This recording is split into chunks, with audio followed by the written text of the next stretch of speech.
ஒரு செடியை ஆரம்ப கட்டத்துலேயே அழிக்கிறது தான் பனங்கிழங்கு. இது வந்து பனை மரத்தில் காய்க்காது. ஆரம்ப காலத்துலேயே பிடுங்கி எடுக்கும்போது தான் பனங்கிழங்கு கிடைக்கும். இந்த பனங்கிழங்குல வந்து பார்த்திங்கன்னா இரும்பு சத்து அதிகமாக இருக்குது.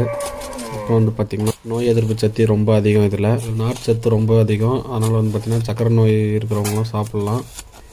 இவ்வளோ நன்மைகள் இருக்குது. ஆனால் வந்து பார்த்திங்கன்னா இது கட்டு வந்து பார்த்திங்கன்னா 150 ரூபாய்க்கு விற்க போகிறோம்.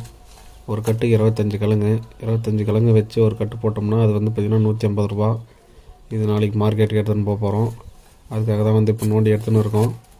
இந்த கழுங்குக்காகவே பார்த்திங்கன்னா இது புதைக்கப்பட்டது. அதனால தான் இதை கழுங்காக எடுத்துன்னு இருக்கிறோம். சுடு தண்ணியில் கொஞ்சம் உப்பு மஞ்சள் தூள் போட்டு இந்த கழுங்கு போட்டு வேக வச்சு இறக்கி உரித்து சாப்பிட வேண்டியதான். இதை அரைச்சி ஏதோ வடை மாதிரி ஏதோ செஞ்சு சாப்பிடுவாங்க. அதெல்லாம் நம்மளுக்கு தெரியாது. எத்தனை பேர் இதை சாப்பிட்ருக்கீங்க சொல்லுங்கள்.